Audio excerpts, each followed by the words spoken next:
Hello friends, स्वागत है आप सभी का हमारे इस यूट्यूब चैनल हिंदी साहित्य बाय पूजा पांडे में। आज के इस वीडियो में हम पढ़ने वाले हैं संवाद लेखन। संवाद लेखन जो है आपके हिंदी व्याकरण कक्षा 9 का एक बहुत ही महत्वपूर्ण टॉपिक है जो कि आपके पाठ्यक्रम में है। कक्षा 9 के हिंदी व्याकरण के सभी टॉपिक लगभग हमने कंप्लीट कर चुके हैं। लघु कथा लेखन, संवाद लेखन और सूचना लेखन, ये 3 टॉपिक आपके बचे हुए हैं। तो इन्हीं में से आज की इस वीडियो में हम पढ़ेंगे संवाद लेखन। संवाद लिखने से पहले जैसे आप इंग्लिश में डायलॉग बोलते हैं, कोई भी कहानी हो, उपन्यास हो या फिर नाटक हो या एकांकी हो, उसका जो मुख्य तत्व होता है वो उसके संवाद ही होते हैं। अगर आपके डायलॉग अच्छे नहीं हो तो फिर वो रचना हो, चाहे कोई फिल्म ही क्यों ना हो, वो बहुत अच्छी नहीं होगी। इसीलिए कुछ चीज़ों का ध्यान रखना ज़रूरी होता है और इससे संबंधित प्रश्न भी आपकी परीक्षा में आते हैं। पहले जान लेते हैं किस प्रकार से संवाद लिखे जाते हैं, फिर मैं आपको उदाहरण के तौर पर एक दो संवाद भी लिख के दिखाऊंगी। संवादों की जो भाषा होनी चाहिए वो अत्यंत सरल, सुबोध, सुग्राह्य और स्वाभाविक होनी चाहिए। सरल का मतलब एक बार पढ़े तो समझ में आ जाए, सुबोध का मतलब कोई उससे अर्थ निकलता हो, और सुग्राह्य आसानी से हम उसका अर्थ जो है ग्रहण कर लें। इस प्रकार से वो स्वाभाविक होनी चाहिए।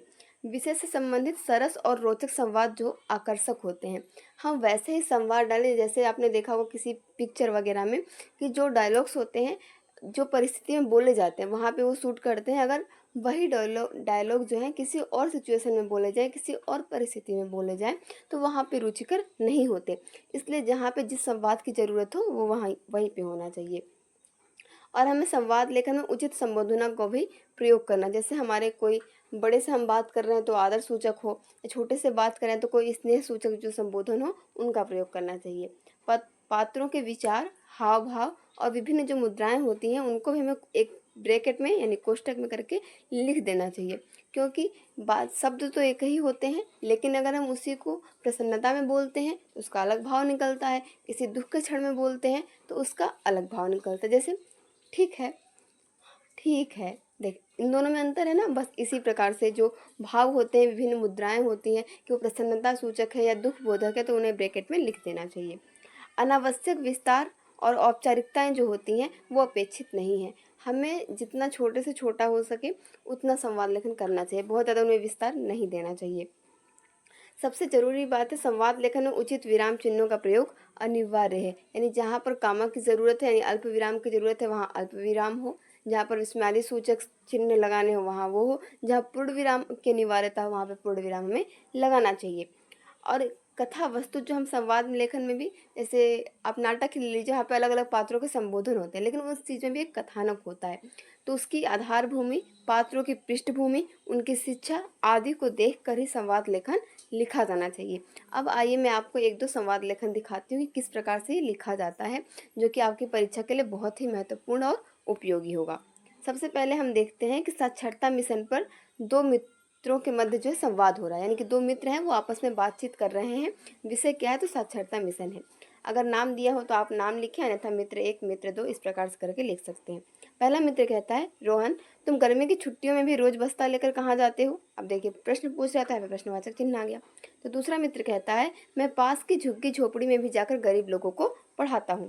पहला मित्र कहता है, अरे वाह, समाज सेवा का बुखार तुम्हें भी चढ़ गया। तो दूसरा मित्र कहता है, बुखार नहीं मित्र, संकल्प। तो पहला मित्र कहता है, संकल्प से तुम्हारा क्या मतलब है? तो दूसरा मित्र कहता है, मतलब यह कि मैंने इन 45 दिनों में कम से कम 45 लोगों को साक्षी बनाने का प्रण लिया है। तो पहला मित्र कहता है, इस प्रण से तुम्हें क्या मिलेगा? अब देखिए फिर से यहाँ पे वो प्रश्न कर रहा है, तो फिर से आपसे प्रश्नवाचक चिन्ह आ गया। तो दूसरा मित्र कहता है, आत्मसंतुष्टि और शांति। पढ़ लिख कर यदि हमारी पढ़ाई किसी के काम ना आ सके तो ऐसी पढ़ाई का क्या लाभ? तो पहला मित्र कहता है, कह तो तुम ठीक रहे हो। फिर दूसरा मित्र कहता है, साक्षरता फैलने से समाज में शोषण रुकेगा और अपराध भी कम होंगे। तो पहला मित्र कहता है, आज से मैं भी तुम्हारे साथ चलूँगा। फिर दूसरा मित्र कहता है, यह हुई न बात, एक और एक 11 होते हैं। तो इस प्रकार से साक्षरता मिशन पे ये दो मित्रों का संवाद था। अब देखिए जब भी हम यहाँ पे कोई नाम या कुछ भी लिखें तो उसके बाद हमें इस तरीके से डॉट लगा देना है, ताकि हमें ये पता चल सके कि किसका कथन है। अब आइए हम एक उदाहरण और देखते हैं। ये है समय का सदुपयोग समझाते हुए दादा और पोते के मध्य संवाद। सबसे पहले यहाँ पे हमने दादा लिख दिया क्योंकि उनका कथन है। चूँकि देखिए वो संबोधन कर रहे हैं, तो यहाँ पर हम ये वाला चिन्ह भी लगा देंगे इस प्रकार से। बेटा, क्या तुमने ग्रीष्मावकाश का कार्य करना प्रारंभ कर दिया है? पोता, दादाजी अभी तो छुट्टियों के 5 दिन ही बीते हैं। दादा, बेटा मगर समय बहुत मूल्यवान है, इसलिए उसका सदुपयोग करना चाहिए। फिर पोता कहता है, दादाजी समय के सदुपयोग से आपका क्या मतलब है? फिर दादा कहते हैं, यही कि हमें समय का एक पल भी व्यर्थ नहीं गंवाना चाहिए। पोता, मगर मैं खेलकर समय का सदुपयोग ही तो कर रहा हूँ। दादा, बेटा यह समय का सदुपयोग नहीं है। अगर तुम खेलने के साथ साथ थोड़ा थोड़ा समय अपने सभी विषयों के अध्ययन में लगाओ, तभी वह समय का सदुपयोग कहलाएगा। पोता, ठीक है दादाजी, मैं आज से ही समय के एक एक पल का सदुपयोग करूँगा।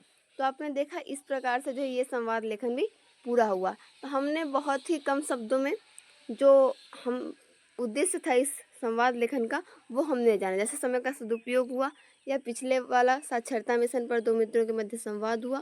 तो इस प्रकार से हम कोई भी संवाद लेखन करते हैं उसमें हम लोग उचित विराम चिन्हों का, और जैसे ये मैंने डॉट बताए, इन सब का हम ध्यान रखते हैं। भाषा आपने देखी, भाषा एकदम सरल थी। इसी प्रकार से भाषा सरल होनी चाहिए। जहाँ पर जिस भी विराम चिन्ह की आवश्यकता हो उसका हम प्रयोग करेंगे, और शब्द सीमा का भी ध्यान रखेंगे।